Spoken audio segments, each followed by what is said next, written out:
કચ્છ જિલ્લાના મુખ્ય મથક ભુજ ખાતે ગુરુવારે રાત્રે મસ્જિદ પાસેથી પાકિસ્તાની મળી આવ્યો હતો। મસ્જિદના મૌલવીને સૂઈ જવાની આજીજી કરતો આ શખ્સ શંકાસ્પદ લાગતા મૌલવીએ તેને શહેરની સામાજિક સંસ્થાને સોંપ્યો હતો।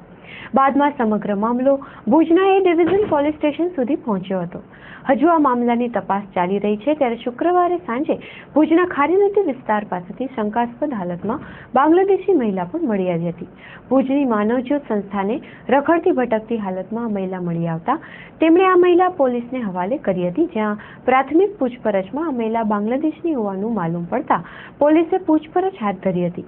આ બાંગ્લાદેશી મહિલાનું નામ સ્ના હારન શેખ હોવાનું તેમજ પોતે છેલ્લા 15 વર્ષથી નડિયાદ રહેતી હોવાનું જણાયું હતું।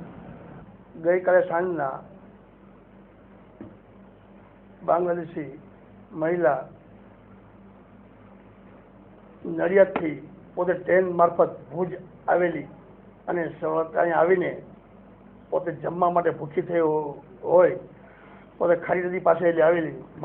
હોટલ પાસે ગયેલી અને હોટલના રફીકભાઈ રમજુભાઈએ મજકૂર અજાણી સ્ત્રી શંકાસ્પદ લાગતા તેઓએ તુરંત જ માનવજ્યોત દ્વારા મોહમ્મદભાઈને ફોન કરી બોલાવેલ અને મોહમ્મદભાઈ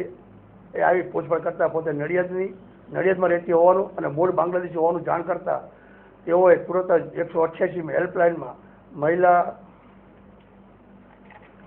હેલ્પલાઇનને જાણ કરેલી અને મહિલા હેલ્પલાઇનને મહિલાઓ માનવજ્યોત વાળા પાસે જઈને તેને પોલીસને લાવી રજૂ કરેલ।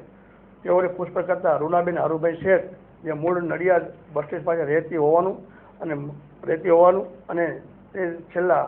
5 મહિના પહેલાં પોતાના ગામ દેવીસ સુના તાલુકો નારોલ જિલ્લો જેસોર બાંગ્લાદેશથી કોઈ અજાણ્યા માણસ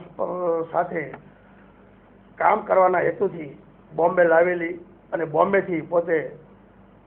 થોડું રોકાયેલી ત્યાં બાર ડાન્સમાં અને અલગ જગ્યાએ કામ કરતી હોવાનું જણાવેલ। ત્યારથી પછી તે ભાગીને નડિયાદ આવેલી અને નડિયાદમાં કોઈ બંગાળી સ્ત્રી સાથે એનો કોન્ટેક્ટ થતા ત્યાં પણ અલગ અલગ જગ્યાએ હોટલોમાં કામ કરતી હોવાનું